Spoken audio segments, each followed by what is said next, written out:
Welcome, Internet, to the PixelPlay Podcast, your weekly gaming podcast for gamers by gamers. I am one of your co-hosts, Kaylan, aka Catastrophe, joined as always by my co-hosts, Adam at CS Radical and Chris at Jin and Chris. This week, we're going to be talking about video games and basically doing a review of 2023 and what is to come and see what is our game of the year, possibly. I figure this is a good time to do it. We're 6 months in. We're at the halfway point. Time to do a good check-in. Speaking of check-in, gentlemen, how are you guys doing? It's good until I just realized the year's half over. That's weird. Other than that, I feel I'll let Adam go first because I feel like what we've been doing, Kaylan, you and I are going to kind of align on that pretty hard. Yeah. Adam, how are you doing? What's new with you? I mean, apart from baking in this apartment that, now that I've turned the AC off because I am a genius and decided to, have an AC that is actually loud and can't cool my room, and also live in a place that doesn't have central air to make that easier. I'm doing okay. I've made a terrible decision. I am now going to not play Trails into Reverie when it comes out on the 7th, because I've made the decision that I have to finish the rest of the Azure games before I do that, because I'm halfway into one of two, and I'm thinking, literally, the review of IGN said that the game is the Avengers Endgame of this series, and I went, shit, I have to get as much of this story in my brain as possible. I can't play this game and think, what the fuck's this? I can't do that now. I'm too close to being completely done all of them, so it's too late for me. I have to finish the others. You're going to burn yourself out on this series, and by the time you get to the new one, you're going to be like, I don't care anymore. I don't think so. I've just played 3 of the oldest ones and had no fucking problem speeding through those, and I'm not stopping. So how many do you have to go before you get to this new one? So I have half of the one I'm currently in, because I'm currently playing Trails from Zero, which is the first of 2. And then I gotta play one more after that, and I'm completely done playing everything from scratch. I'm also playing one other of the newest series as like something I do on the side at work. So like, I'm technically probably gonna finish all of the games in a very short amount of time. So I'm gonna have the entire story in my head before I go and play this game, which means also that games like Final Fantasy 16 and Cyberpunk that is just sitting on my console, and not to mention anything else potentially coming out down the line, is kind of going to be taking a back seat for a little while. You have a problem, sir. Yeah. I'm waiting to find out that like Sea of Stars is going to be like a 10 out of 10 game, and going, well, that sounds like a great thing to do in probably January next year. Oh, right. That's like hundreds of hours. I legitimately don't know how I'm going to fit Starfield in even for like an hour just to see if it's good or not. Yeah. Chris, should we talk about it? Yeah, we should talk about it. Yeah, let's talk about Final Fantasy. All right, I'll see you guys in a minute. Oh, good. So good. So good. Come back. We need you. Like tech-wise. No, you don't. Things should be fine. You're contributing nothing to the conversation, but we need you tech-wise. It's honestly, yeah. So you're ahead of me, and we're not going to do any spoilers or anything like that. No, nothing. As like, the number one JRPG fan on this podcast, I'm loving it. Like, I think this is so cool. I love the over-the-topness. Now, granted, I find that it has a couple of the pitfalls. Like, it does have like that somewhat awkward conversation of like I don't know. There's like that awkward dialogue in JRPGs that you sometimes get and stuff, and like the weird delivery. It's fine. I'm looking past it this time, but like I'm absolutely loving it. It's not hitting those tropes I typically don't like with JRPGs. I'm excited to see what happens next. Yeah, the conversations and the dialogue where it is a little over the top and the emotions are like very much on their sleeve. That's like comfort food for me, because that's that little bit of JRPG that's still in Final Fantasy, so it hasn't gone full Game of Thrones, I guess would be the closest that this is actually like, maybe. I wouldn't even call this an RPG. This isn't even an RPG. This is just an action adventure game. It's in maybe Western RPG. Maybe. I wouldn't even put it as a Western RPG, because like there's no, I mean, at least as far as I have gotten, there's no R in this like there's no RP in this RPG. It's just a G. It's just a G. It's just a game. It's just a G. Because like there's no role playing in terms of like how you want to play, how you want to fight. Like you're just sword wielding Clive going around stabbing things. As far as I'm in, like There's very Yeah, little no, decision. There's very little role playing. It's just you're moving the adventure along. It feels like a very much like a Sony first party single player action adventure game. yes.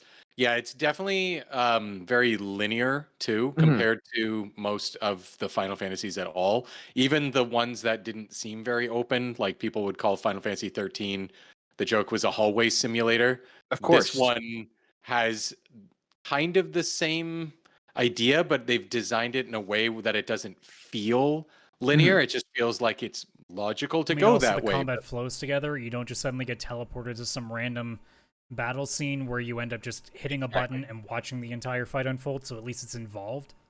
Yeah. Oh, yeah. No, this feels a lot like Final Fantasy 14 to me, which is the MMO. Mhm.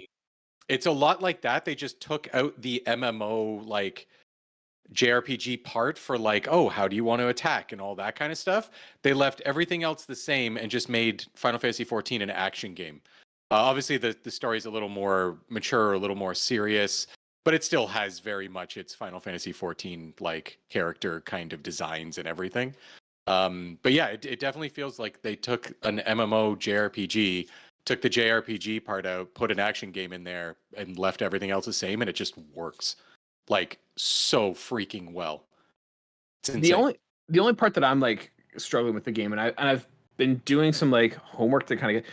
I have no idea what the hell's going on. Like I understand like the Clive story. I understand what's going on with him. I have no idea what's going on with like the rest of like the kingdom and like the different city states or whatever. Like that's the one thing I feel like, especially in the beginning, like they're talking about like the politics and like, oh, like you're working with this team and that team, and I'm like, I have no idea who these people are or what they want to do here. It's Yeah, like that's normal really for Final hard. Fantasy. Okay, cool. Yeah. Like, Actually, I don't know if that was just me. no, it definitely does feel that way. But there is. Have you found the? I don't know if it's called like the lore book or something like that. Hippocrates or whatever his name is. No. It's an actual feature in the game. It's called like active time Oh yeah, yeah. lore. I've been doing that. Yeah. Yeah, it's such a cool feature that I think that is a game changer. Honestly, like Such a so. smart idea. Adam, when you're in the cutscenes and they're talking about the different city states and different characters, if you pause the game, it pauses the cutscene as normal, but it also gives you a button that says like I think it's called active time lore. You press Yeah. it and it just brings up all the people that are in the cutscene. It gives you a little image of all of them. You can click on them and it gives you their backstory. If they're As far talking as about you know, like they far they as don't like That's give any pretty like smart. yeah. yeah, It's such a smart what idea. city you're in, you can click on that. It gives you that. What kingdom you're in, you can click. It gives you What's that. going on like in a timeline? Yeah. It's so good. And it's not overwhelming because in a cutscene, when you pause, it's only based on that cutscene. So you'll maybe have like 5 bubbles that you can click on to get a bit more info, Mhm. and that's it.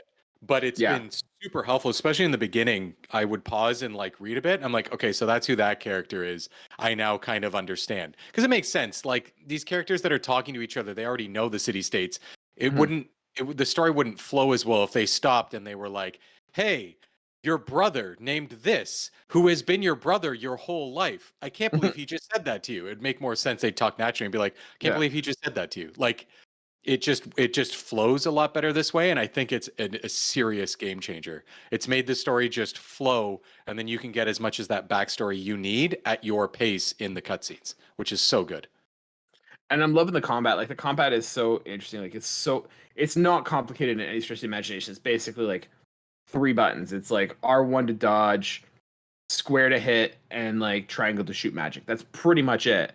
And then you got your special like abilities that you just kind of realistically you're just kind of killing time until those reload and then you just keep spamming those. Yeah, 100%.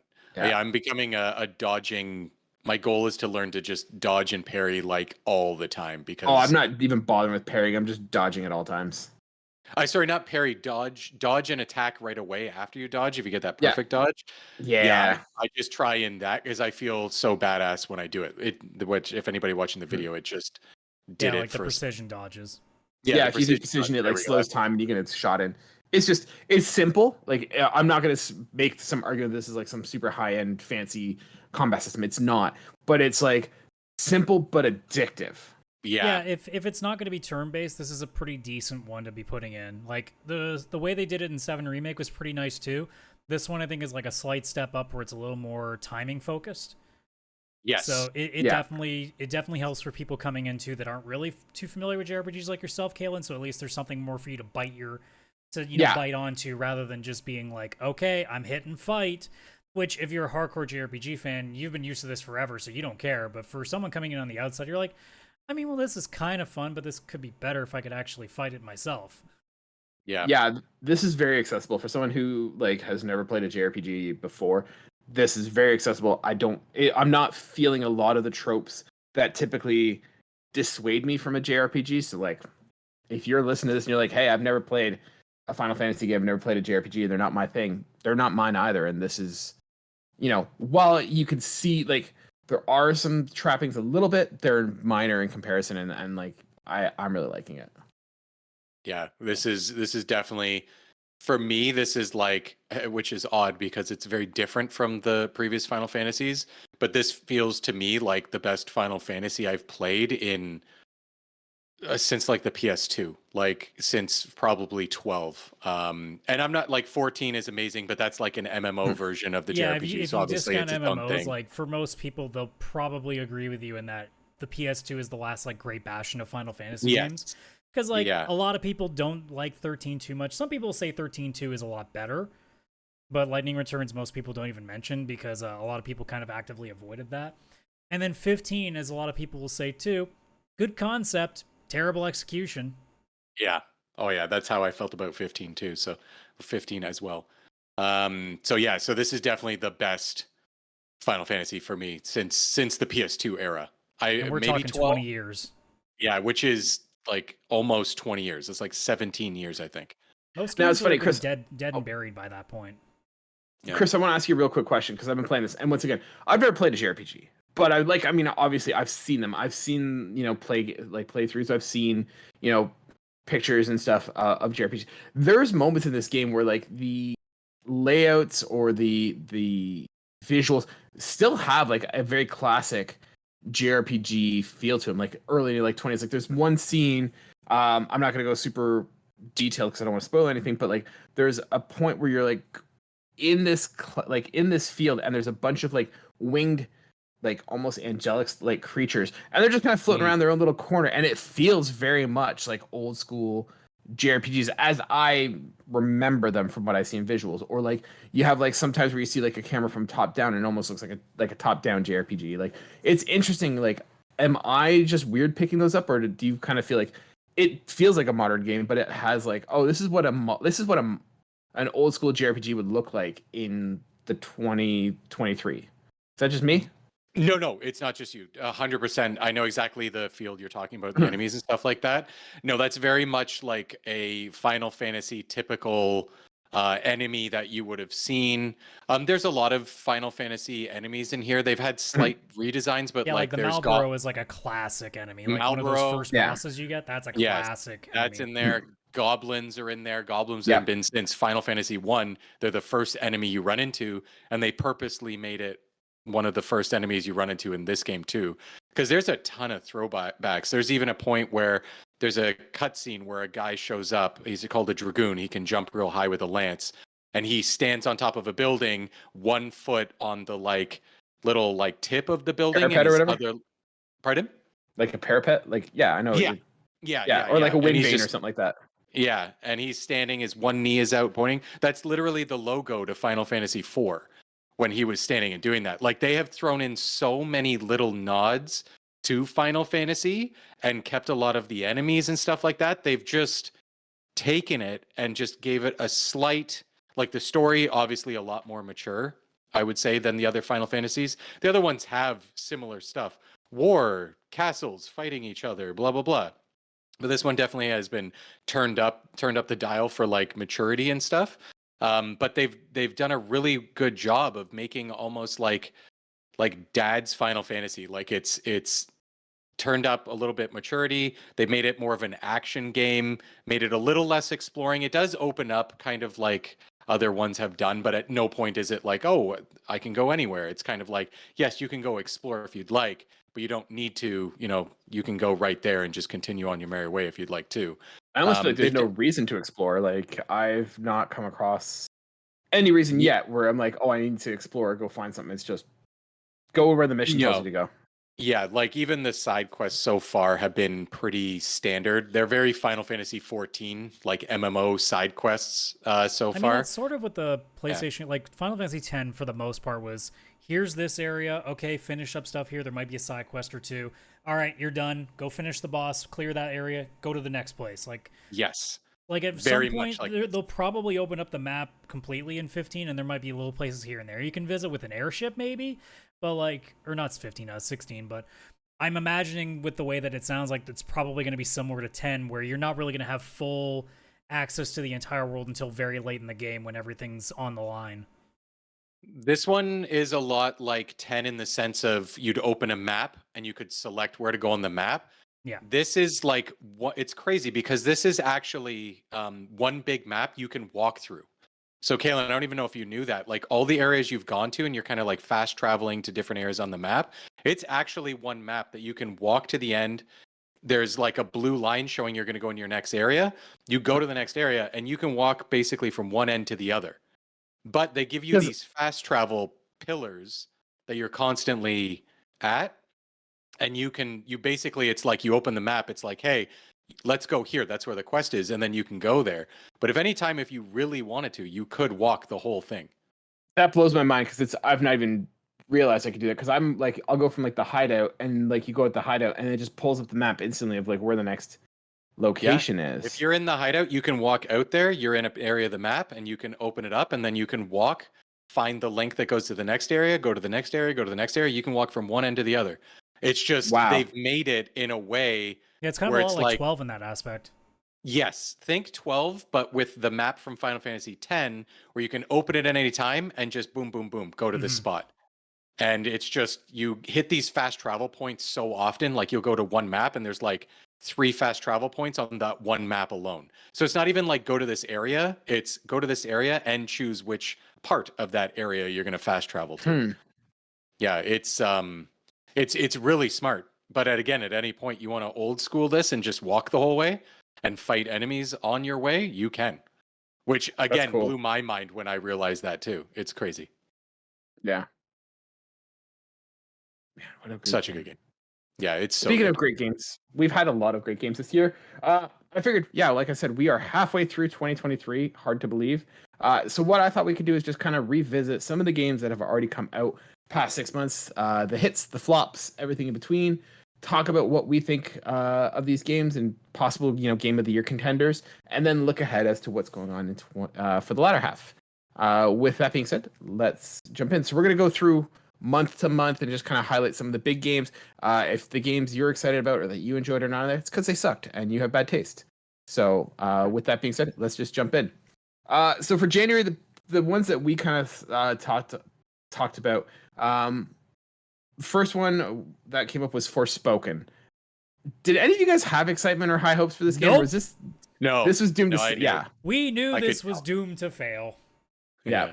Yeah. It's Square Enix like, all right, we're gonna just try something and we're gonna go, okay, that looks kind of interesting. By the way, it's coming out in January. Oh, that means it sucks. This is Square Enix being like, yeah, this is the one we're betting our hopes on. Let's send this one out. We got the good one coming in July or January or June or whatever. Yeah. That was kind of a bit of a dud. Like one of the first misses for because that was a PlayStation exclusive. A bit of a surprise to see a PlayStation exclusive kind of. I'm not surprised that it failed like it did, but I thought it would at least have been a little better recepted. But no.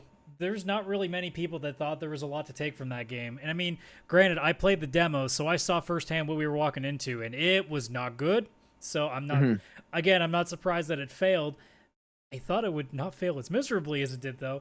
Although I can't help but love, like, when I was scrolling through all like the top stories for the last 6 months, they were talking about Square Enix being like, oh, this game didn't meet our projections for our release. I'm like, Square, be honest, you never make your projections. You seem to think that every game is going to make $100 billion. Like, I still remember the days when Tomb Raider was selling 10 million copies and they didn't hit their actual goals. I'm like, you guys are out of your fucking mind. If you thought Forspoken was going to sell more than like 2 million I don't know what it actually sold, but like if you thought Forspoken was going to do double digits, you're out of your freaking mind. Yeah. Surprisingly, I wonder how that's going with Final Fantasy 16 because I know that they were saying like that is. I think they were saying that's the most successful.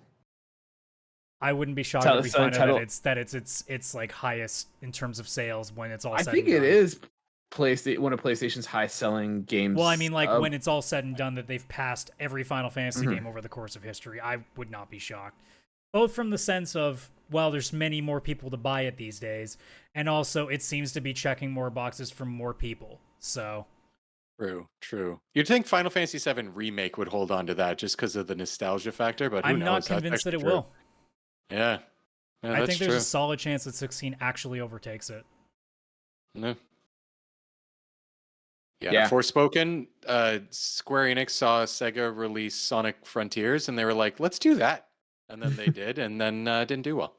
Yeah. Other big games that came out, Dead Space. Neither of you guys checking out on this one, right?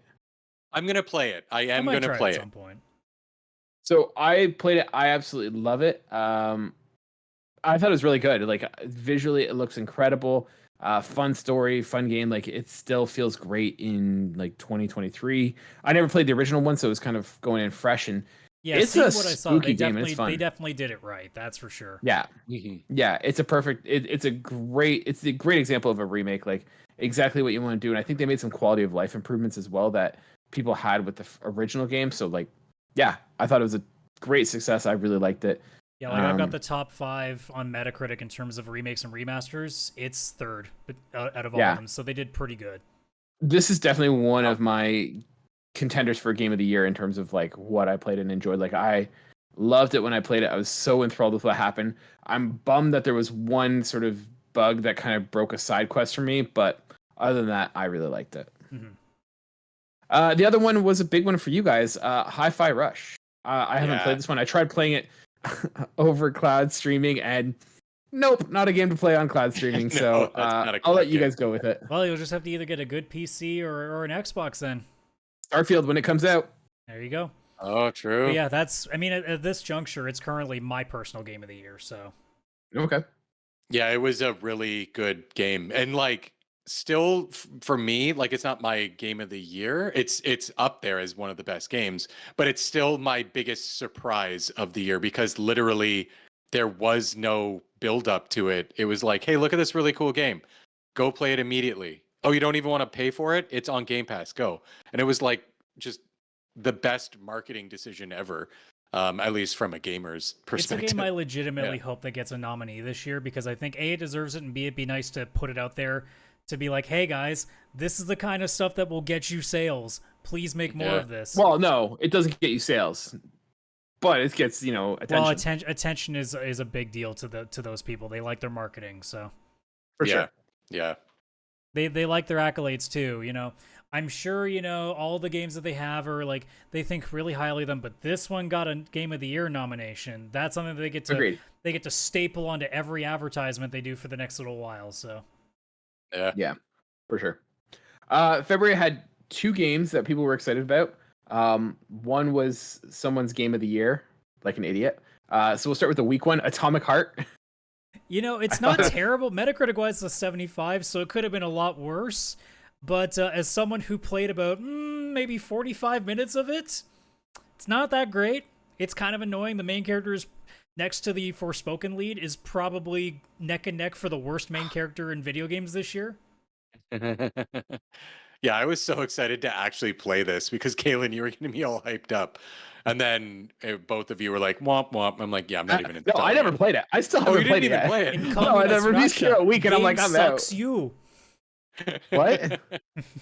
It's a bad game, like, man. I mean, I know people that have enjoyed little bits here and there of it, but like they were trying so hard to kind of be like a sort of BioShock game, and it had BioShock feels to it. Yeah, it did. The idea of BioShock is that in the first hour, it does something that grabs you, and I've never been so bored because there's literally at the beginning of the game like a 10-minute scene of you just flying to your destination and just hearing dialogue. And at this point, I'm like, I swear to God, if you don't flip that switch as soon as I land, I'm done. And 15 minutes later, I quit. Yeah, this is one I'm going to try, like, if I can get it for free at the library or something. I want to check Well, it out if you're 'cause it lucky, it'll seems like still be on Game Pass when you get your Xbox. So. Yeah, probably. So we'll see. The other big one that came out, and this is no surprise to anyone, and I have a question for you guys. We'll talk about it, and then I want to talk. I have questions for you. Hogwarts Legacy. Oh yeah.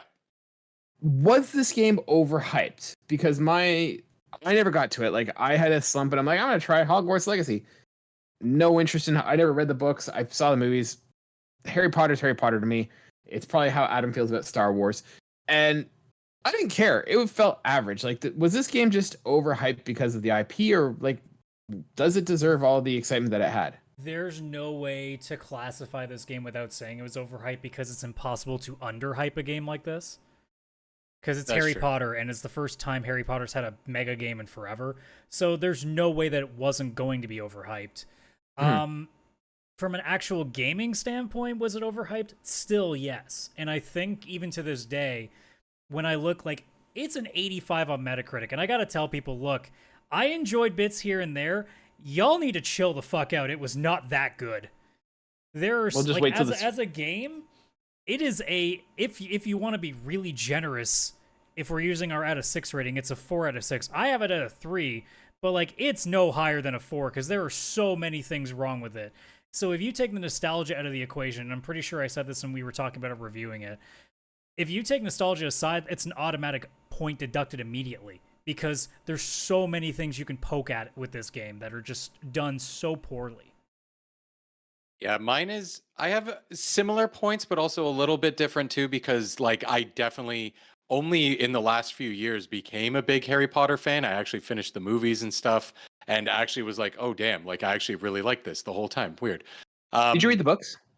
I read the first 5 books and I'd only seen the first 5 movies. So I loved those, but I just fell off of it and then Did you read those books as an adult, or did you read those as like when they came out? I cut a little bit after they came out, but I was an adult. Like I was in university by that point. But the game, the best way for me to say it is the game is a good game, like a good game, not a great game, not an amazing game. It's just a good game. But if you're a Harry Potter fan, it's an amazing game.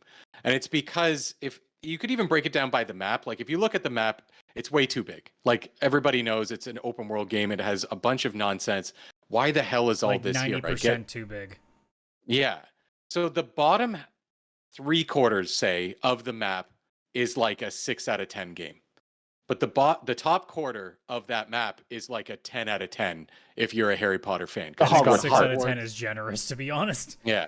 I'd actually agree with that. But Hogwarts Castle is like a 10 out of 10. Even if you're not a huge Harry Potter fan, that castle inside is just insane. They put work into it.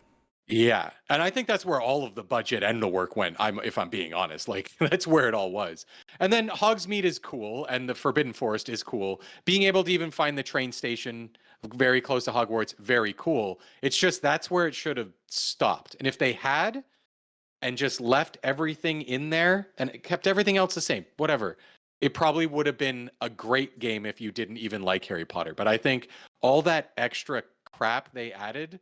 And just the like lifeless area below Hogwarts, which is barely in any movies or barely in the books or anything. It's always like they're at Hogwarts or they're at, the 3 broomsticks in Hogsmeade. They go in the Forbidden Forest. They're not supposed to be there. It's forbidden. And then they go back to Hogwarts and school's over. Like that is every book, basically. It's a telltale sign of like why open world games really need to be taken another look at now. Yes. Yeah, because it could have been an amazing game even if you weren't a Harry Potter fan. And the only reason for me it still is a really, really, really good game is just because the IP and Hogwarts Castle, like that enough, makes me almost forget all the rest of that game exists because of it. But if I was to like take a step back and actually have to rate it, it's tough because I honestly would give it probably like a 7. I'd probably give the whole thing a 7.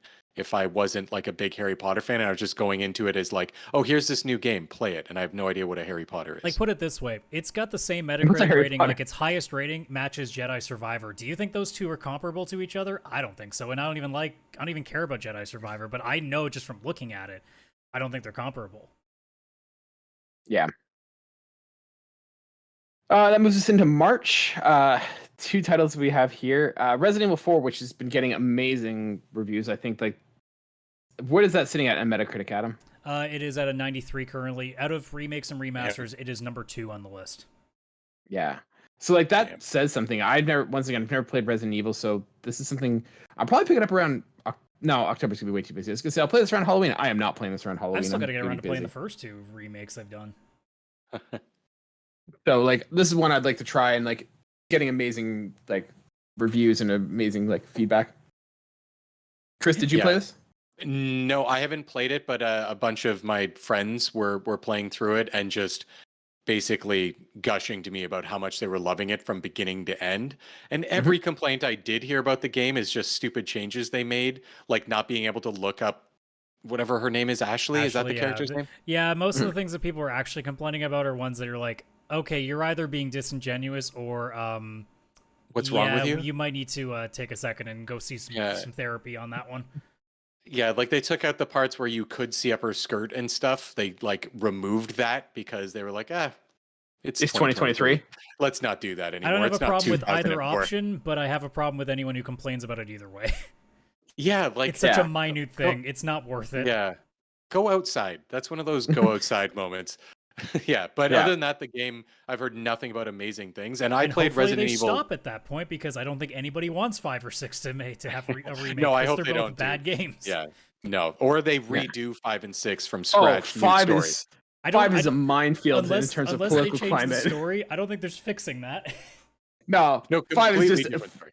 And then 5 6, is you don't even touch it. You don't touch it with the pole. Just pretend 6 doesn't exist, okay, Capcom? Yeah, just go back to doing what you normally 5. do. Doing enough good things with Resident Evil that you fuck it up again with whatever 9 and 10 are going to be, because that's the Resident Evil cycle. You do a couple of good ones when you change the formula up again, you start remaking them, and then the bad ones start coming out. So I'm waiting for 9 and 10 to be just colossal failures again, because that's the cycle.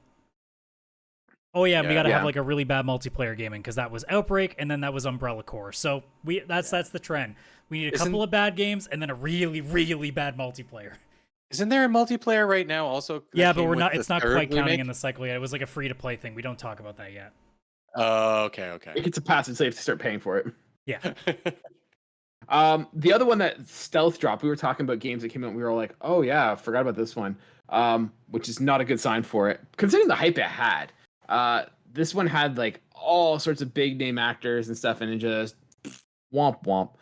That is Crime Boss Rockay City. Adam, what is that sitting at in Metacritic? 52. It is the second lowest of all the major things I have here. Oof. Oh. Even Atomic Heart is doing better than that. It's doing way better than Atomic Heart. Even Redfall's doing better than this game. Redfall looks at the Crime Boss and says, "At least we're not them." Don't worry, we'll get to it's them. bad, They're not far off. Yeah, this one seemed like it had the potential to be such a good game, like back to Grand Theft Auto goofiness, over the top, get big name actors in there, and it just. I think in retrospect, we overhyped ourselves, because I think the idea of a not AAA studio trying to do something like this was never going to go very well. Because looking at how the game turned out, yeah, if I had seen that initially, I would have gone, oh, this game is not on our radar anymore. This looks horrible.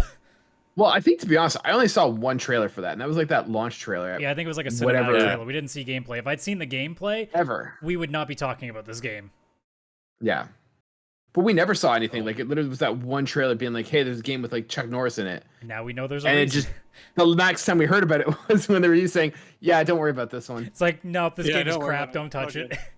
No, it's good. Don't worry. Hey, what's that over there? April only had one game on that mattered, and that is Jedi Survivor. Yes.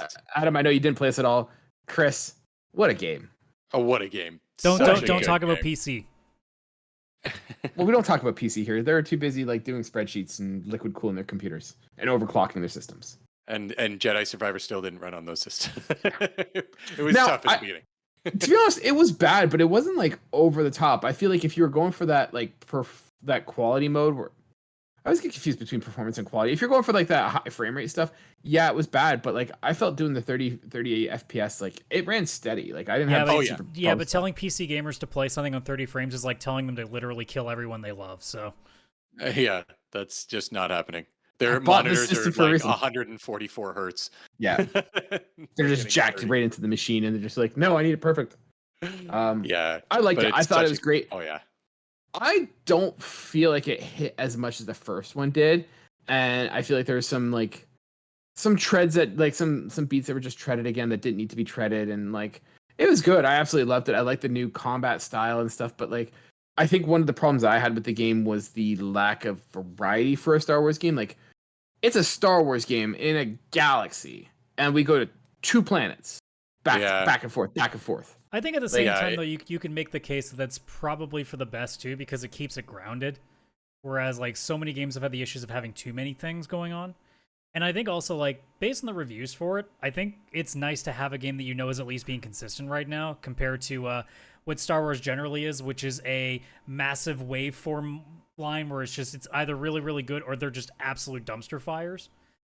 Oh no, the maps that they made were absolutely great. Like they had some really cool maps, but like I would have almost that they had taken like you don't have to change the map in terms of how it's designed, but like you don't have to put it all on one planet. Like you can move some of the stuff into a different planet. Like, hey, have a Yeah. snow planet, have like, Hoth or something like that. Like you could put just you could like just split the map into and just have a different skin on it, right? And that's kind of where Yeah. I felt like it was like, okay, we're going back to this planet. Okay, well we did that. Okay, let's go back to the other like it felt like for no Yeah. reason that we had to jump back and forth. Like it didn't 100%.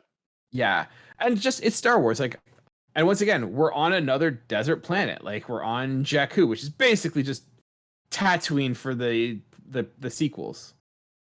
So yeah, like, yeah, like, another desert planet always.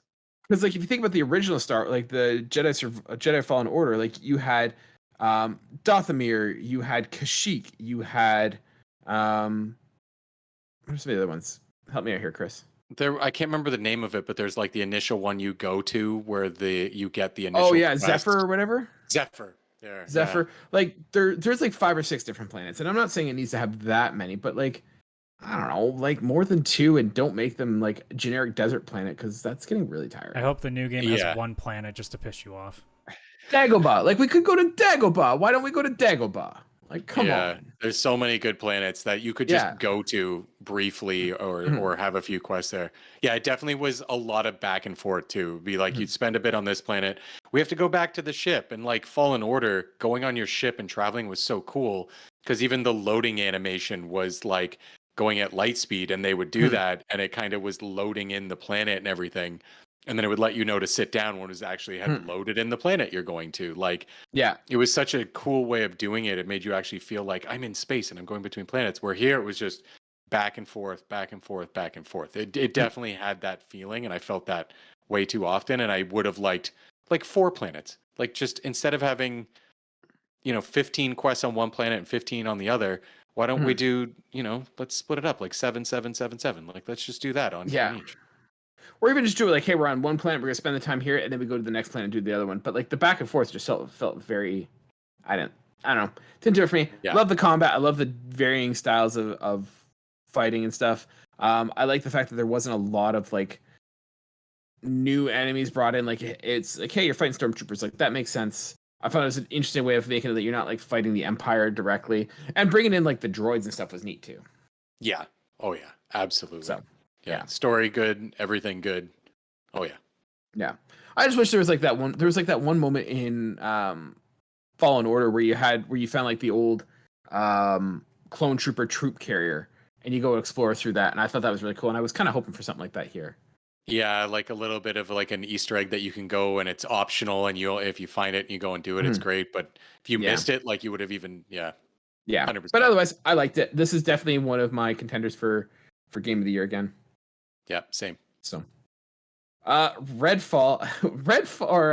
May was a wild ride in terms of highs and lows. We'll start with the low because I already kind of said it. Redfall. 56 This one for me on Metacritic. The big first-party title for Microsoft, and it's in the red on Metacritic. What a fucking dumpster fire. Now, for me, this is one that like it never resonated with me. Like I was never excited for Redfall. I didn't, and I'm not trying to be like, oh, I'm so smart. I knew this was gonna fail.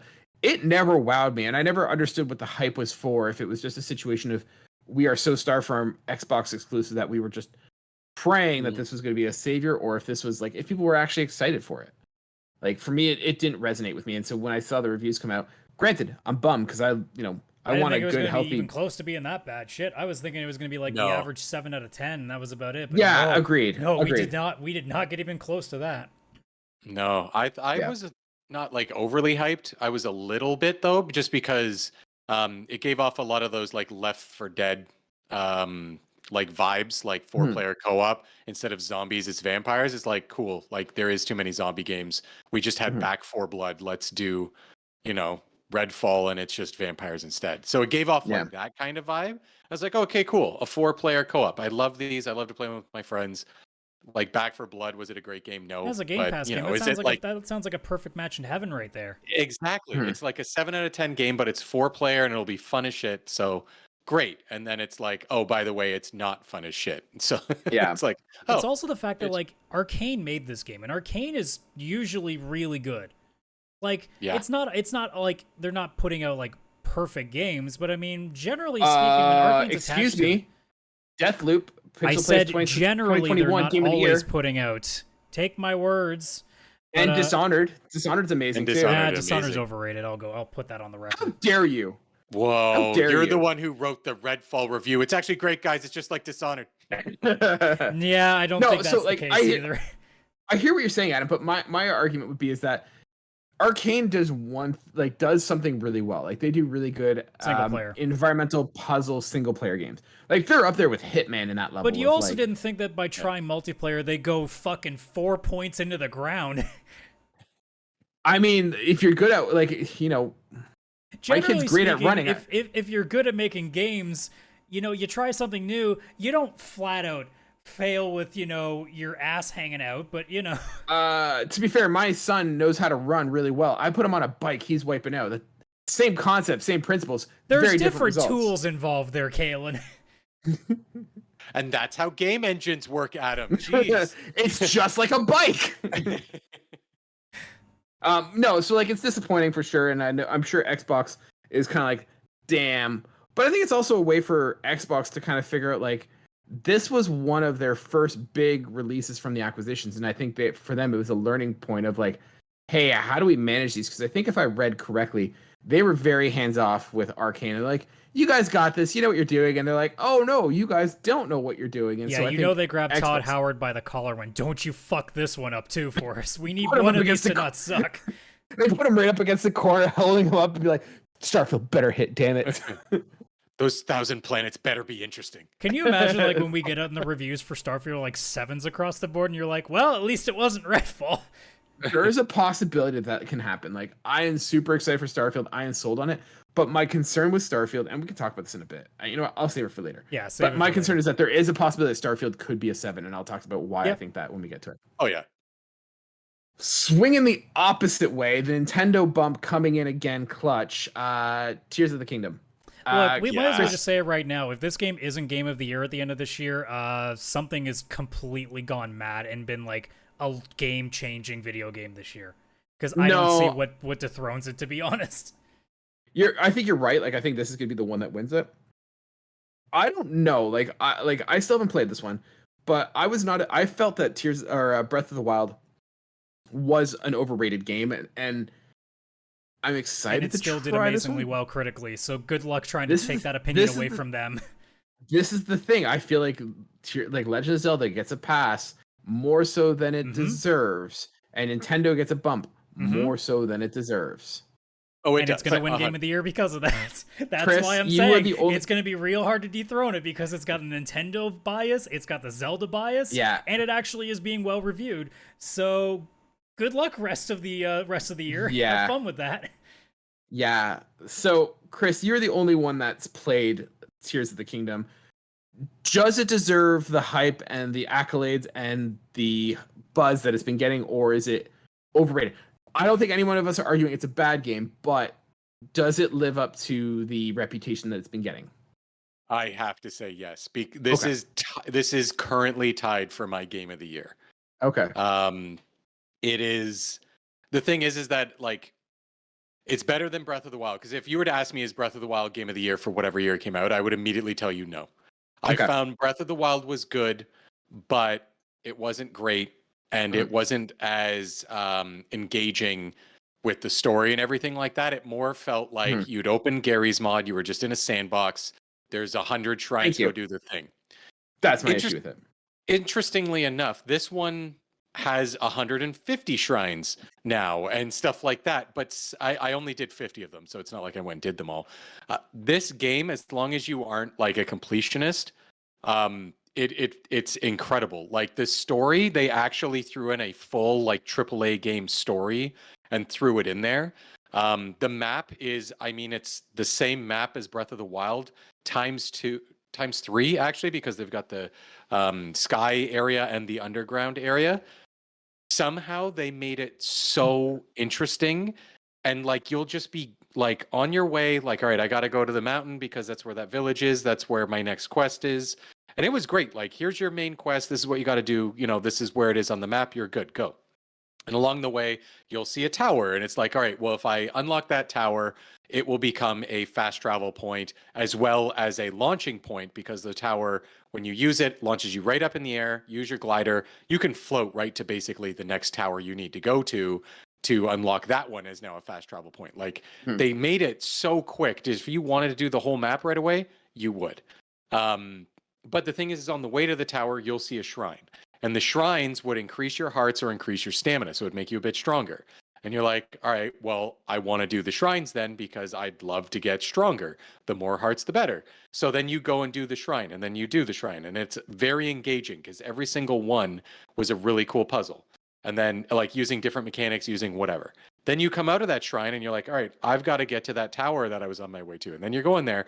And then all of a sudden you see like a great fairy fountain right next to a horse stable. And you're like, crap. They have great fairy fountains. When I unlock those, I can use items I have to enhance my gear.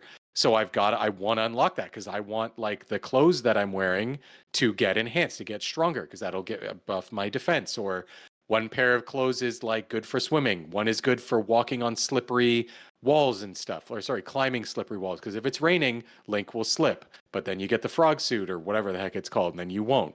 Like, you have specific outfits for certain situations and you want to improve them. So if you do get hit, you don't die. So then you go there, and then all of a sudden, like, it's just, you're constantly just doing all these things, but everything has a really good reason to go and do it. Plus every quest that they've made for unlocking stuff is engaging and fun and funny or charming, or even just like, whoa, that was a little dark. Where did that come from?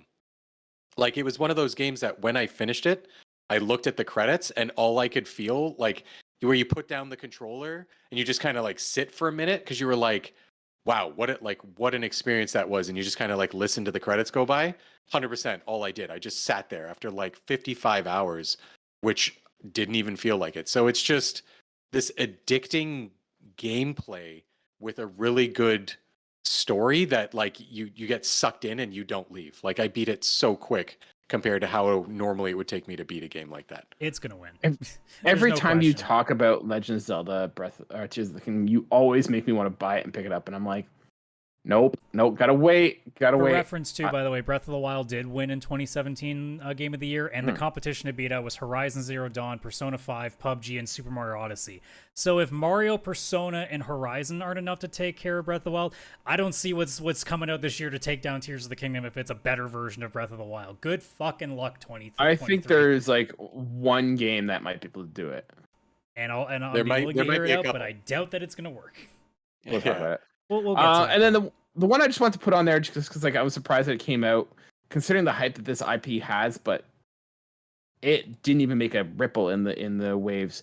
That was the System Shock remake, because everyone always says like was out. This is the thing. Everyone talks about System Shock. Oh my god, System Shock's so good. System Shock is like BioShock's, like what came from, and everyone's like, man, we should make a remake. And we did, and nobody cared. No one cares. I don't even know if it's good or bad. I just know that no one cares. Adam, Metacritic? Oh, I didn't even put that on my list. Right? So this is the thing. Like, How much I feel like it should. Like, this is something that, like, if you went on Reddit and be like, hey, would a System Shock remake be something that people want? 78. Reddit would go nuts. So not bad. It's a good score. Not bad. It's like almost an 8 out of 10. Yeah, that's like a good game, but no one cares. Tears of the Kingdom overshadowed it. A little bit. Yeah, probably a little bit. Then we get a pretty stacked month in June. We have 3 big games that came out. Street Fighter 6. I don't think any of us are big Street Fighter people. If you had told me that a fighting game is going to be potentially a Game of the Year nominee, I would not have believed you. But it's currently, out of all the major AAA games, it's second right now at a 92. Adam, and it's not even our only big fighting game we have coming out this year. No. Yeah, I don't think Mortal Kombat will beat that, but like, I think Mortal Kombat 1 will be pretty good. So it'll be a nice, like, if you're a fighting game fan, you're getting 2 likely pretty good hits this year. No pun intended. Yes. Other big one that came out was Diablo 4. This one has been getting a lot of buzz. I've got some friends at work who I was chatting with her and her boyfriend are like, oh yeah, like we've been loving this game and like you should totally get it. And like the buzz for Diablo 4 has been huge. Blizzard needed this win and they got themselves a win. They got it. 91 right now. Yeah, like this is one that like I'm not a Diablo guy, but I'm also not a Final Fantasy guy. Look how that's going. So it's the year first this year. So like this is one that's on my radar. I was holding off just because there are more games coming that I want to play prior to that, but this is something I definitely will pick up, if not this year, then next year to play. Yeah, I have it on my list to pick up as soon as possible. The only reason I haven't picked it up is I've played through Diablo 1, 2, and 3 with these 2 friends I have that I game with once a week, and it's like our game. So I'm waiting for, like, the 3 of us have to kind of jump in all at the same time. If one of us goes in early, that person is dead to the rest of the group. Oh my God, you cannot just do that. You better just be pre-installing it and waiting. That's all you better be doing. We're watching your trophy list. Yeah, we're watching you. But yeah, like I can't wait to hop in there. Diablo 4 looks like Diablo 2, but like with modern-ish graphics compared. Like, yeah, I'm glad they've done apparently a fantastic job of that, because after how Diablo 3 was initially received at launch, it's nice to see that, you know, fans aren't sitting there thinking about that again. This is a game I want to pick up when it's like $30. Like I'm not in a rush to play it. Just because it's not my thing and it's not grabbed me in the sense like I like a good like story driven thing and I'm not big on grinding, and this seems like very much like Diablo. So I want to try it, but I don't want to drop a lot of cash to try it. So we'll see. That also might be a library pickup too. We'll see. Oh, that's true. Yeah, I'm gonna definitely pick it up on PC because I've also seen how well it runs on the Steam Deck, and all that grinding. Just go put on YouTube, bring the Steam Deck to the couch, and grind it out while you're actually watching something else. You're gonna grind it out in the bathroom. That did not come out the way I wanted it to sound, but yeah, when I said couch, I just meant the bathroom. Like, we know. Obvious. Yeah, that's where your Steam Deck sits, isn't it? Yeah. Oh, it's just plugged in the bathroom. I don't even take it out. And then the big surprise for me this year, and I don't know if it's a huge surprise, but like the one that's been just getting massive attention right now is Final Fantasy 16. We kind of talked about it quite a bit, Chris. I'm still so I don't think we need to jump into what, that I like it or that it's getting so much love. No, that it's getting the attention, because I mean this is also just 20 plus years of being fed up with them. So the fact that they finally have done something right, it sounds, even if I don't end up liking it, the fact that they've actually done something that people universally liking is shocking, because they've been incapable of doing that. They gave up on the weebs. They're like, you know what? Forget those guys. Let's go after Kaylan. Yeah, I doubt by the time that game's done that you're going to be sitting there being like, yeah, they gave up on the weebs. I'm sure by the end it'll be like, I really love this game, but why do they have to do this? Yeah. They're going for the Call of Duty crowd. That's what they're going for now. They're like, hey, you know what's hot? Game of Thrones. Let's get that. It does have definitely. It feels like they loved Final Fantascy 14 because I think it's the people who made 1 are also the ones who made this, but also love Game of Thrones, and they're like, what if we just mix them? What if that happened? You know what the Western audience loves is that Game of Thrones. Let's make a game on that. HBO so Final Fantasy. That pretty much wraps up the big games of the first half. Can I just make one last note? Go for it. Yes. You got to go for the biggest bottom of the barrel. We forgot to mention the champion of this year's whatever they call the gaming Razzies at a 39 on Metacritic, the Lord of the Rings Gollum. Oh my God, I forgot about that. 39. 39. Oh, that's pretty generous. I have to buy that. I have to play it because I want to see how horrible it is. It's like any other notables. Like the only one other I can think of is like Sony's like big indie game that they tried to put in, Chia, was at a 77, so it was pretty mid.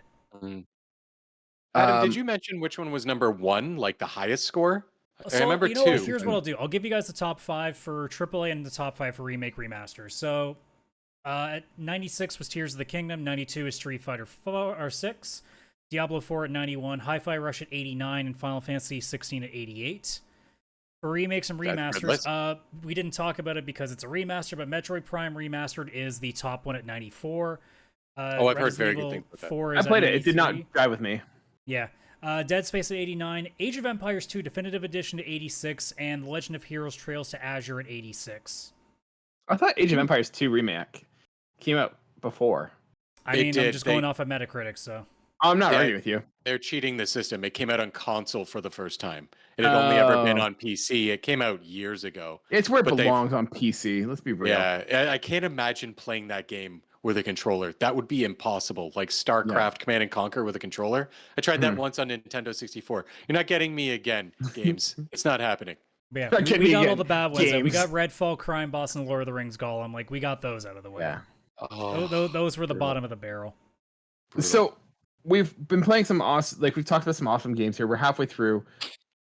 Let's take a quick thing. What games do we think will make it to Game of the Year nomination? And which one do you think? We'll save that one for last. But which one do you think so far? What do you think the nominations are? So what do you want to do? You want to do it like what they did with Game Awards having 6 nominees? Do we want to like try to make a master list? I don't think we need to do full 6 because I think there's some coming down that'll kind of. Well, I mean, we like, could bump some. We could bump it. You're right. We could bump them. We could bump it. Yeah. All right. So we'll go month to month, and we can kind of add which ones we think here. So Dead Space. I don't think. Does that make it?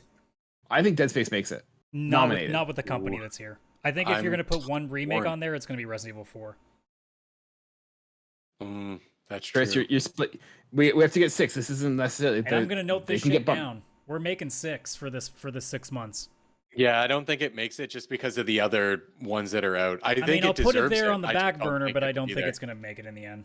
I'm thinking it's going to make it. Hogwarts? No, absolutely not. It might get it. Well, you know what? It might get a nomination, but I don't think it should based on. Well, that's my same argument with Dead Space. I don't think it's necessarily going to make it, but I'm giving it the nomination. It's going to get the 6 for the first 6 months, but as soon as the back half comes, it's going to get. Well, no, again. I actually don't even think it makes it with this list. I don't think it's critically high enough to make it. Dead Space? No, you're crazy, man. All right. Well, I say no. I say no to Hogwarts. Yeah, I'm torn because I don't know how loud the fans of the IP If they put it there, it's not going to to be because it was a critically acclaimed game. They're going to put it there because it's one of the most bought games in history. Yeah, and it's just like it's just the castle. It's just honestly, if Hogwarts Legacy gets a nominee at the end, when all's said and done, I have to question the nominee process because sales numbers should not dictate what's a game of the year. Yeah, I don't think it makes it. I wouldn't put it on the list. All right, cut it. Cut it. I don't think anyone's gonna make an argument that Resident Evil 4 should not be on there. Oh, I think that's on. Oh there. Yeah, it's on there. Okay. Done. At least right now with this 6 months, it's on there. Agreed. I think that's the only reason Dead Space isn't on there in my head is because people aren't going to put multiple like horror games on the list. There's a formula to this madness here. And I think Resident Evil will bump Dead Space just because of the IP. And probably. Once again, I think Chris, you're on board with me. Jedi Survivor should be on there. Oh heck yeah! Oh god, that isn't right, there. Thank you. I'm questioning. I actually don't think it makes the cut, but we'll get to that. That doesn't matter. Now you just didn't make the cut for our friendship because this is the greatest Chris. we knew this about Adam. We knew this. We knew this about Adam. That's why we love him. He keeps us. We knew he had poor taste. We are friends with him despite his awful taste. It's almost like a charity service. A charity service for Star Wars games. Tears of the Kingdom obviously is going to be on there. That is the winner, but yes, a nominee. Okay, we'll talk about that in the second half. But yeah, like Tears of the Kingdom is definitely going to be on there. We're going to be going into the second half being like, okay, these 6 games are getting in there, but this isn't making it because of Tears of the Kingdom. This isn't making it because of Tears of the Kingdom. Now, Adam, how many spaces do we have left? So, I mean, well, I don't know. We have to figure out what games we're adding and what games we're not. Like right now, we've guaranteed 2 for sure, and I think Jedi Survivor right now is guaranteed because you had 2 out of 3 vote. But we'll have to see if we push things around still, right? Yeah. So we've already put. Oh yeah. What did we say about Hi-Fi Rush? We didn't talk about. We haven't gotten to Hi-Fi Rush yet. I think it should be there, and it'll probably be there as like the quote unquote like indie game, hip game that's AAA ish. Yeah, I think it's gonna be there. I guess Hi-Fi Rush there too. Yeah. So for now, we've confirmed Hi-Fi Rush. We've confirmed Resident Evil. And we confirmed Survivor. So we have 3 games. So we have And 3 Tears of the slots. Oh, Kingdom. And we Tears have of 2 the slots left. Yeah. Okay, maybe and, maybe Dead Space wasn't supposed to be on there. I'll give you that. Street Fighter 6. It probably no. should, but I don't think it will be. No, I don't think. Yeah, it'll survive. I'm thinking like Even there's though one it's like spot one of taken. the highest rated right now, I think just from being a fighting game, it's not going to. Yeah. There's one top spot that has to go to Final Fantasy 16. Agreed, Yes. Chris? Oh, So there's one 100%. spot left. And do we give it to Street Fighter 6 or do you give it to Diablo 4? Diablo. I think Diablo 4. I So agree. can I add one more thing to the list that we've not talked about for Sure. reasons that I've kind of made intentional? The Sure. Okay. biggest indie game and had waves after waves at an 89 in Metacritic is Pizza Tower, and I think the likelihood of one indie game being added is probable. That's why That's I'm like the- unsure about yeah, Jedi that's like the Survivor Wario moves, because right? you have to think they'll put an indie game in there. Yeah. That's the Pizza Wario Tower. game, right? Yeah, it's totally just Wario. Like it's Wario, but the guy loves pizza, I guess. Like here's what I did my draft list. I had Tears of the Kingdom, Resident Evil 4, Resident Evil 4, Diablo 4, Hi-Fi Rush, Final Fantasy 16, and Pizza Tower as the indie.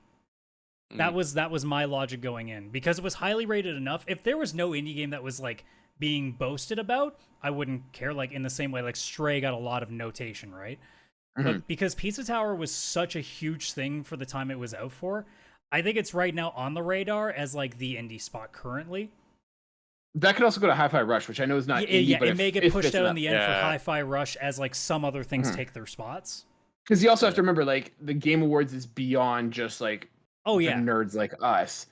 And they won't know what Pizza Tower is, but like they'll if know I what was Hi-Fi if Rush I was is. big braining it for like this first 6 months, I think Pizza Tower gets there. But what I think will happen in the end is Hi-Fi Rush might take that spot when they start pushing other things in from the last 6 months. Yeah. So let's go with the back half, what we can expect in the later half of the year. I just threw a couple in here that you guys were interested in, some that I'm interested in, and also just ones that I think the audience would be interested in or that are big names. So July, we have the Expanse, a Telltale series. We also have I Pikmin actually 4 finally and finished season 6. I finally watched it. Nice. That is, you are so behind. That was years ago. It was me not wanting to do it because I didn't want it to end, and now that it's over, I'm actually extra mad that it's over now. Yeah. We also have Pikmin 4 coming out and have no desire Exo now. Prime. I have no interest in Pikmin as well. I mean, look, I've never there- played those games. the niche that love that game, they're gonna play the shit out of that game, but like I could care Oh, yeah. less. Yeah. For a Pikmin game, it looks like the best Pikmin game. There we go. That's my review of it. And then Adam, you put on the list Exo Primal. Yeah, just because that's like it's being marketed quite a bit, but I don't They're see this pushing being anything hard. more of like 70s on Metacritic. I would be surprised if it's No, like a big game. Yeah. Yeah. They're pushing like every showcase, just like a little bit about it. Like it just keeps coming up. There's always one game that gets pushed to the moon that you know is not going to be that good. Yeah. Oh, Just- this game does not. This is like not checking any of my boxes. Nope. No. Multiplayer action game in which Giant Horse. No, I'm out. August. There's 2 that are here. Armored Core. This is one that I'm kind of got on my radar. I've never played an Armored Core game other than like the arcade Armored Core game, but like giant fighting mechs. How can you not get excited about that? I mean, it's and also with it being from software, you know that that's going to have attention. So Yeah. I'm kind of dissuaded by the fact that it's gonna be FromSoft in the sense, not that they make bad games, they just don't make games for Kaylan. Elder I don't Scrolls think was like a I don't think surprise. the Armored Core I mean I haven't really played them much, but I don't remember hearing about those games being like Soulsborne-y. So I think it's I think they are. I don't know, like it might actually don't be, know. but I'm not familiar. Yeah, I'm not sure. I mean, I guess I wouldn't be shocked. It's kind of their thing. Yeah, That means it will be good then. So if you like that type of game, they'll nail it. Like I obviously, am very they're excited really for good Armored at it. Core, so I'm just waiting to see what the reviews say about that one. And the other one is Immortal of Avium. That will probably I- be similar to Exoprimal. Will probably be like okay at best, but hey, if somebody can finally make a good first-person Magic game, I'll be shocked. I'm waiting for it still. You can still call it an FPS, first-person spellcaster. I know. Look at that. I want to hear first. You hear any of those reviewers call it an FPS? I get credit. Sure about Yeah. Call of Duty? They're doing a new FPS. That's crazy. First-person spellcaster? Call of Duty 16. Switching into September, this is the one game that I think is either going to take Legend of Zelda. This is the one that I probably already has the know most where you're potential going, and of I beating strongly Legend of Zelda. disagree. But you do your thing. Starfield. I No think Starfield way. is the only No one that could fucking like. way. I disagree. We'll see. Even if that game is 9 out of 10, it's not taking Zelda. But I mean, if it I don't know. you know what, it deserves an award if it's higher than an 8. Let me go. Now, I'll give here's it the that. thing. Here's the thing. I am not saying that it is going to beat it. I'm saying if there's any game that we are going to be talking about in this podcast at all, it is Starfield. This is the one that has the I best think chance. even its of best knocking out- self isn't enough. That's just how convinced I am that Tears of the Kingdom is winning. Wait, but look, Adam. if Starfield ends up being like that 10 out of 10 gem that the Xbox has been needing for years, good lord, we're all gonna be eating some crow because we've been talking mad shit about this game for a while. Even with the new trailer, we still go, that looks really cool. But Oh, I don't know. Now I'm hype. And also, Adam, you have to understand, Legend of Zelda, all one planet. They add some islands. Jedi Survivor, 2 planets. 1,000 planets. That's how you know it's going to be. So what game you're of the saying so year. is much it's- potential. They so can even have a Starfield is Hyrule winning the planet next for all we 50 know. years of video games by this logic. They One can of the have their planets own is Hyrule Tears in this game. Yeah, You it's can just play there. Tears of the Kingdom in Starfield, theoretically. There's a possibility. You can Yeah, already then do that in leave- Minecraft. What are you talking about? To be fair, you can build. Let's check all the boxes. Building your own vehicles. Check for Starfield, right? And Go on an Tears of the epic Kingdom. adventure. Starfield. Check. Right? Also, Tears of the Kingdom. Yeah, both Meeting of these so far. characters. Check. Okay, Are they so Combating getting far. monsters. characters yet? We don't Check. know that. Am I the only Crafting. one that's realizing these are the same game? Starfield and Tears of the Kingdom. Now here's are the thing. literally They're checking all the same. boxes. Get to the important one. How many worlds in Tears of the Kingdom? 1, 3 if you're being generous. If you're talking above and below. Starfield 1,000. Yeah, that's true. That's true. That's. I'm not a mathematician, but that's But at least more than let double the me amount of break out planets the on Starfield- on tiebreaker. Legend of Zelda. Let me break out the tiebreaker. Games made by Nintendo, games made by Bethesda. I rest my case, Your Honor. Those were also only on one planet. Adam, you're not listening. No, so this is one that like I'm excited for, but like I have some concerns as well. Like I'm very much like contemplating getting a if this comes out and it is a 9. Like I love Bethesda like RPGs. If it's a not 9, Skyrim, it's but I like redefined open world, and it's been a necessary game changer in that series. If it does Oh, but here- anything, but like I don't see it. But here's my concerns though. One is that they are still using the same engine they've used basically since Skyrim, since Fallout Yeah. 3 even. Like so like I don't know how that's going to work. And then the other thing that I have is that we saw this huge 45-minute hour presentation on Starfield. We didn't see a single bit of like story or like there isn't. Go explore 1,000 planets, dummy. no, but like the fact that like it's a narrative driven RPG and we don't know what the story's about, nor have we seen like how a level plays out. Like we've not seen like a cut from the game of the sense of like, hey, here's the mission, here's what you do, and here's what it looks like. We've just seen like very much like sizzle reels of just clip, clip, clip, clip, clip, clip, clip. Yeah. And so like that's Probably not intentional. It's probably hiding the fact that most of these planets are dead worlds. 100%. And I think Chris and I were talking in the Discord. By the way, if you want to join the Discord, linktree.com/pixelplaypodcast. We were talking about this. I am very excited for Starfield. I have zero interest in going and exploring those 1,000 worlds. Yeah, I don't know what our golden world counts passing are going to this be, thing. but we're going to see like which one of us has the lowest count if we all finish the game. It's gonna be me, 100%. I'm a dad with very little gaming thing. I'm not going exploring dead planets. If it's not curated for me, I'm not going. I'm just waiting to hear like, my God, guys, I can't stop. First it was Yeah, the JRPGs, now it's the Starfield worlds. It's so deep, guys. I found Hyrule. I knew it. I knew it's going to be in there. The other one, so the other big games that are coming out in September, Baldur's Gate 3. I'm not a Baldur's Gate guy, but I know that there is a market out there for it. Oh yeah. Oh yeah, definitely. I've played the first 2 games, but I mean, Baldur's Gate 2 to 3 is like from like 1 and 2 was in the 90s, and they were like PC only. It's also at this point competing with Diablo 4. Also, good luck with that Baldur's Yeah. Gate. Yeah, but Baldur's Speaking of Gate is good. Go. I was just gonna say Baldur's Gate 3 it's already been on early access on PC for like I think like a year and a half or something ridiculous at this point. So a lot of people have played it, and there's like nothing but mostly really good things are said about it, minus like, hey, it's early access, let's change this. We'd suggest this, like obviously community feedback, but for the most part, they do love it. But yeah, there's no way that's beating like Diablo 4. There's no way. So it's interesting that Baldur's Gate's coming out the same year that Diablo 4 came out because very similar games in the same vein.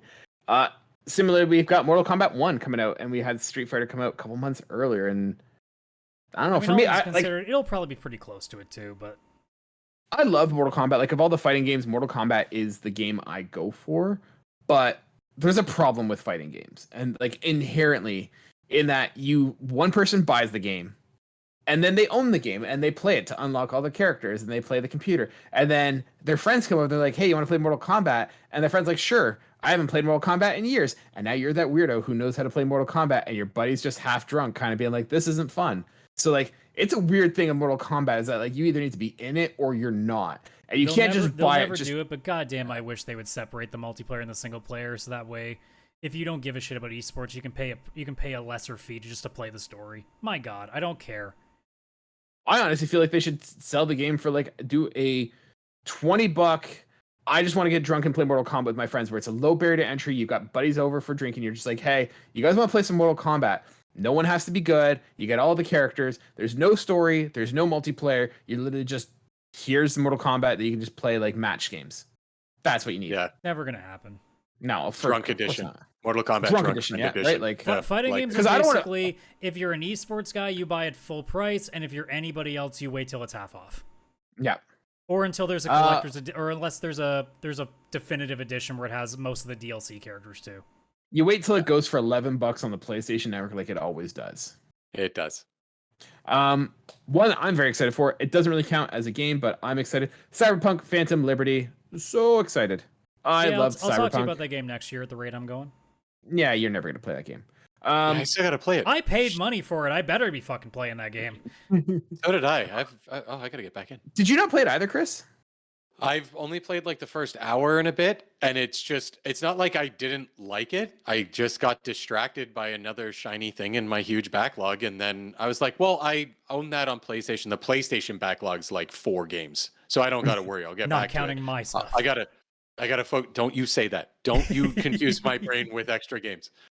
But my Steam backlog's like 350, so I'm like, I'll just focus a bit on PC, and that was a year ago, and haven't come back. So I guess I gotta focus. So my thing is, if you haven't played it yet, don't play Cyberpunk until this comes out, because from what I understand, there's basically a huge overhaul in like the skill maps and stuff. Like it's gonna be a huge overhaul, like almost good, Cyberpunk 2.0. I probably won't be getting to it until October anyway. Yeah, so I would say like don't good. Like if you're playing it right now, like keep going, like enjoy the game. Like there's nothing wrong with it, but like as I understand, there's gonna be a huge overhaul in terms of the skills and level base and all that stuff. So just hold off and just play it as a brand new game when it comes out. I'm excited because I love the Cyberpunk environment. I love that world. It is one of the coolest worlds in my opinion, and so I'm just excited to have more Cyberpunk. I want to go back and play my little street kid kind of Cyberpunk guy. I tried playing as a corpo and it didn't jive with me. Like that game is meant to be played as a street kid. Like maybe Nomad I can see, but like it is definitely not meant to be played as a corpo. So, yeah. That's good advice. I will play it in September. Yeah, do it. And then lastly, you guys threw on the list Lies of P. This one does not appeal to me at all. It's going to be potentially a big one with the Soulsborne folk, but we'll see. Yeah, I think that's what it is. Yeah. Because the demo's already out. You can play it now. It doesn't come out for a while, but there's already a demo and people are... That's good. Well... Yeah. Oh, yeah. To be fair, Forspoken also had a demo before release. That doesn't mean anything. Yeah, but people aren't universally or completely throwing that demo in the trash already, so... Yeah, fair enough. Where people are enjoying Lies of P, minus it, of course, if you don't like Souls games, then you're not enjoying it. Fair enough. October is probably the hugest month so far of this year. I'm not going to go through each one individually. I do not envy people who are full price day one gamers. You're screwed. That's me. That's me too in October, because all of these speak to me. All of them. Have fun. So I'm going to go through the entire list and we can just talk about the ones at least Forza will be on Game Pass, Chris. That's one less. Stobble City Skylines, which for me is also on there, even though it's probably not on our list because it's not. So I'll throw it on there because you just mentioned City Skylines. We have also Detective Pikachu, Assassin's Creed Mirage, Alan Wake 2, Spider-Man 2, Super Mario Bros. Wonder, Metal Gear Solid Master Collection, and Forza. Which Spider-Man ones? 2 and which Mario ones? Wonder on the same day too. Yeah. Yeah. So both Sony and Nintendo fans are getting most likely one of their favorite games this year on the same day. Have fun, everybody. Yeah. Yeah. And it's which ones are you guys excited for? Because there's a huge list there. Which ones are you excited for? Which ones do you think will do well? Spider-Man, Assassin's Creed Mirage, Super Mario I Wonder. will be over the moon happy if Mirage is actually actually back to basics and gets amazing reviews. I hope that game does so well. Yeah. Because I want to like the series again. I don't think it's going to get amazing reviews in the sense it's like a 9.5 out of 10 or anything Yeah, I'm like hoping that. Assassin's Creed don't do that. Assassin's Creeds No. are not meant to be like, I think the last good one was like Black Flag was good, but like they're not meant to be like pinnacle. I'm just hoping to hear Those that are the like, it's not bad anymore. Yeah. Assassin's Creed to me is the Fast and the Furious movies. I know they're stupid. Yes. I know they're like repetitive, but I am happy and having fun. Yes. I can't wait for you both to play the game, and I can't wait to see Kaylan burst through and be like, "Fucking Abstergo again!" Once again, I have no problem with Abstergo. Abstergo's not the issue. The whole Assassins versus Templars is not the issue. The thing is the whole aliens conflict. Goddamn Apple of Eden again. Yeah, like that's the stupidity. Is the whole aliens and that crap end of the world. Drop that. Yeah. That's what they mean. And I'm hoping there's a possibility that with this new game, it could be a soft reboot. It could be. It seems like it's kind of like maybe that. Because I feel like we're going to get a trilogy of this one guy, kind of like we did with Ezio. Well, because there's I'm going to get a little bit of spoilers, and I don't even, like, it's kind of spoilers because I haven't played this much, so I don't know, but, like, this Basil, whatever his name is, Basim? Basim, he's kind of weird in the sense that, like, now they really doubled down on that, like, Viking lore and stuff, because apparently this guy, once again, spoilers, is like Loki or something like that, and like they're just, it's gotten so bonkers that either they completely like line that up and they're like, yeah, no, he's totally Loki, and here's the whole things that like show that, or they're like, no, that shit's weird, we're not doing that anymore, and he's just a normal guy who just has skills to be an assassin. And I'm hoping it's the latter. Yeah, they'll probably touch on it just because they Yeah, because like I don't know, the story that they've left Valhalla on and how it'll kind of connect to this with Basim specifically. I can see it touching on it, but I can see them also doing it in the way where they're slowly like stepping away from it. They just have to mention it for the diehard fans. I could see them trying that. We'll see. I really hope not. I'm super excited for Spider-Man 2. I saw Across the Spider-Verse yesterday, and man, that just got me so pumped for a Spider-Man game. And so, like, I love Spider-Man.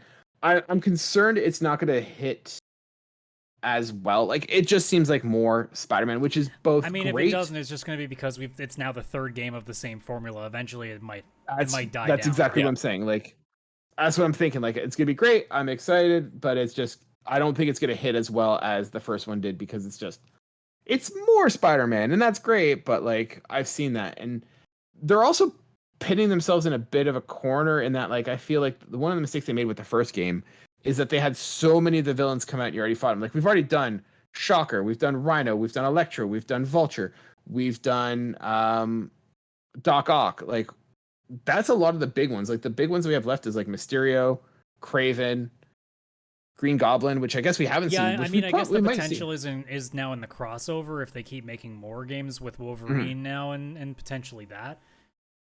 Yeah. I mean, I'd say Avengers, but we know that didn't go very well. Yeah.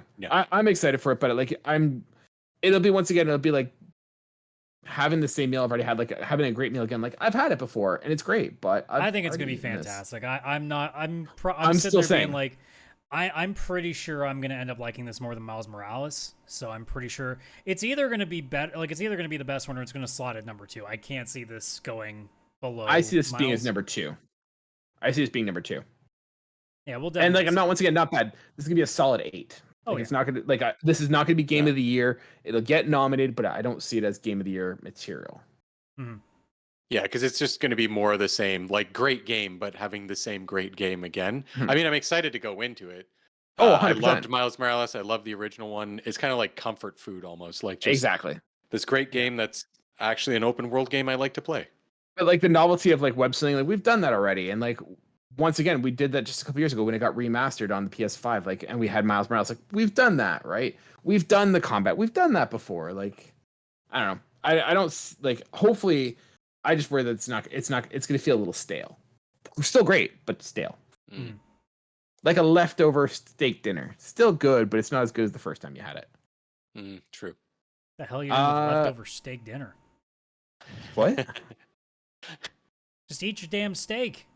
The other one I'm excited for is the Metal Gear Solid Master Collection. I'm excited to see that just because I've never played it. Yeah. I'm curious to see. I don't want to play the whole series, but I feel like it's a good opportunity for me to try like Metal Gear Solid, the first one. I think it's one of those things I might just never get around to. Like it might. I'm assuming it might be just something that I pop in one day when it's free on PlayStation Plus and be like, sure, screw it, I'll try one. Yeah. Any of you guys excited for the Super Mario Bros. Wonder? Oh yeah, I'm getting that day one for sure. Yeah.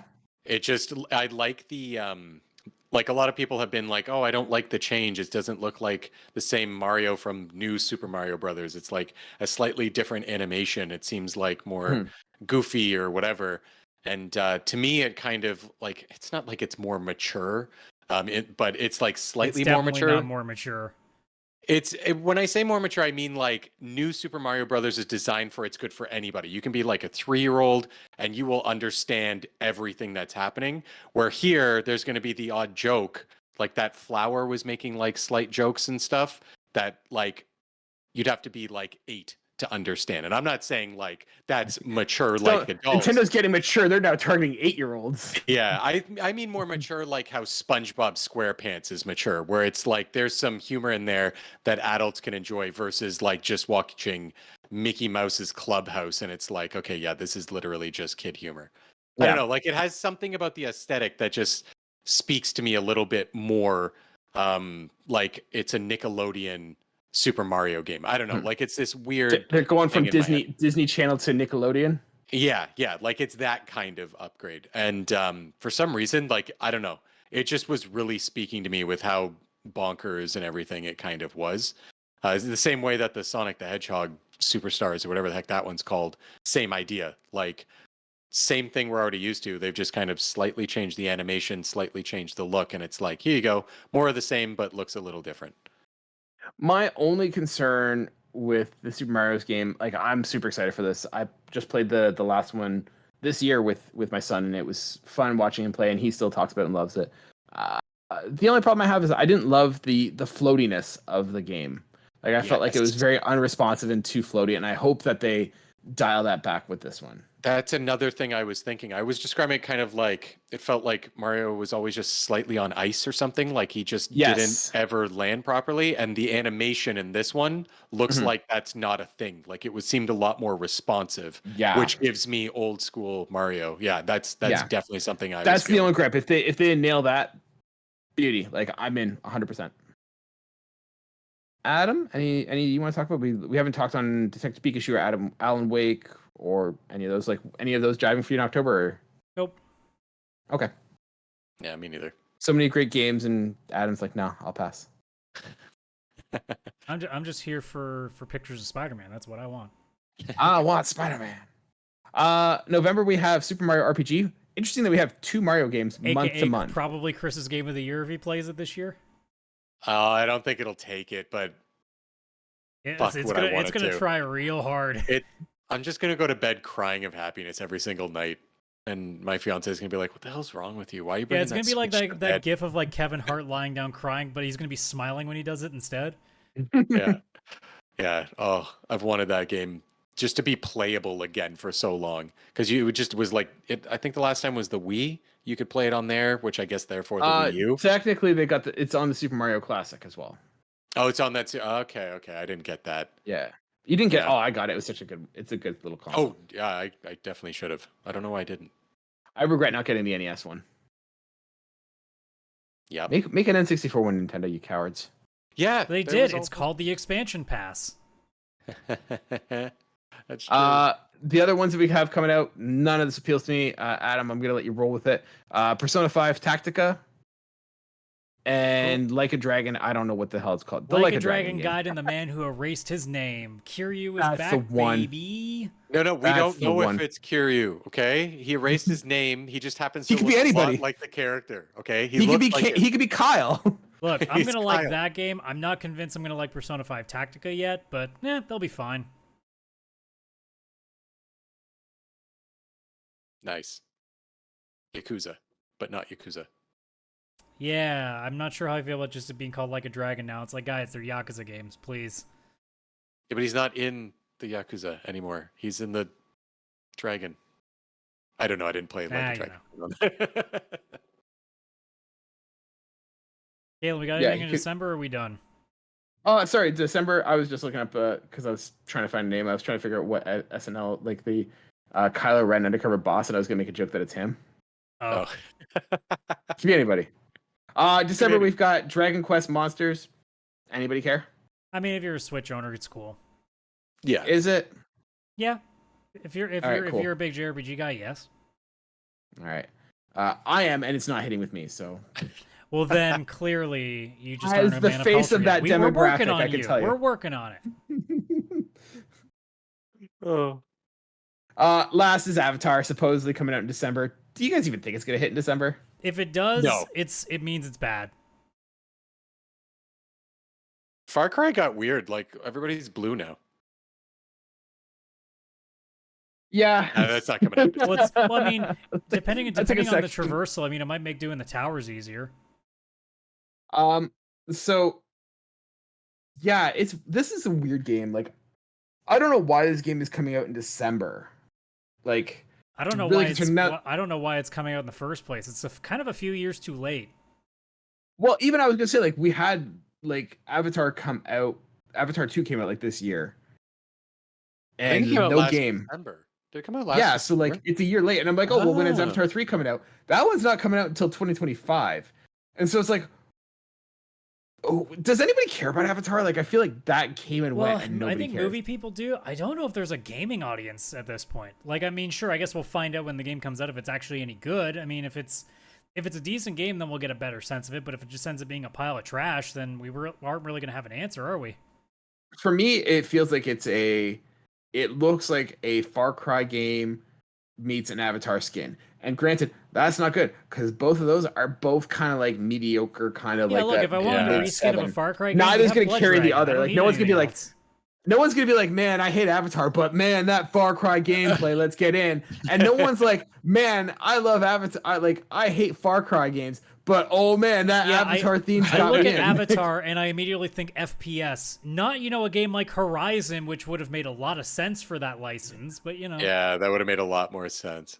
I know why it's coming out in December. It makes total sense because the last movie came out last December, and the next movie, I guess the third one, was supposed to be, I think, December 2024. they think they're clever. That's all it is. So they were gonna do every December like an Avatar thing, keep everybody kind of drinking the Avatar Kool-Aid, but then they delayed the movie and no one wanted Well, the I game. do like blue Kool-Aid, Wait. so you know what? That's not the worst thing in the world.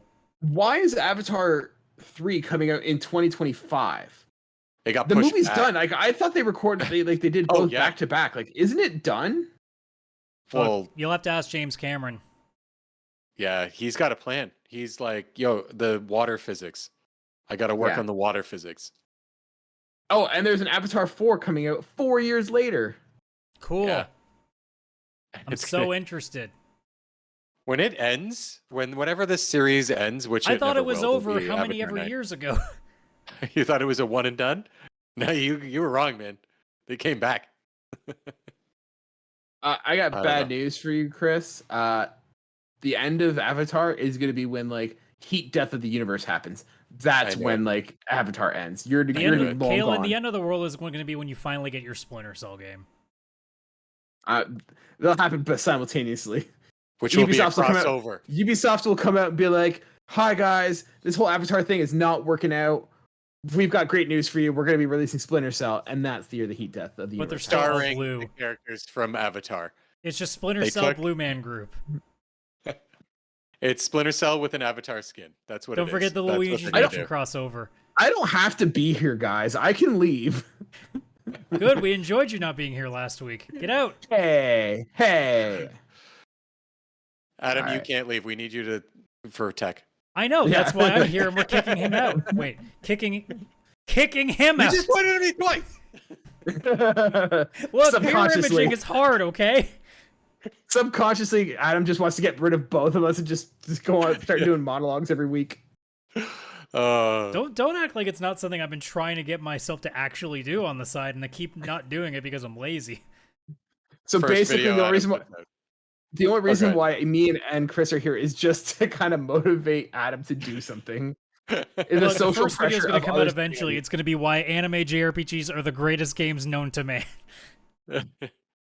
Oh, No, your Adam, first your episode is first- just going to rant about everything that like Kaylan's wrong about. No, it's That's gonna not be a video. That's going to be a podcast series. That's an audiobook. An audio. It's just going to be Adam listening to our Sponsored by catalog Audible. of. Actually not. It's going to be Adam just listening to all of our backlog of catalogs and just arguing with the podcast as it's running and being like, I'm just going to "Kaylan's put wrong with that." reaction videos after each podcast now of me reacting to our own show. And by the way, if you guys want to see more of those episodes, you can find them wherever you get your podcast by searching for PixelPlay Podcast at youtube.com or on Spotify or wherever you get your podcasts. If you guys want to be part of the show, send us questions, be part of the gang. We've got a strong community there. You can find us all at linktr.ee/PixelPlay Podcast. We post new episodes every Wednesday at 12 Eastern Standard Time. And yeah, I'm gonna wrap it up. I saw the great segue and I just took it. I know it really wrapped up. That was just good. I just take it. 10 So, out of welcome. 10. Highest Metacritic right there. For have a segment. great day, everybody. Talk to you soon. Bye for now.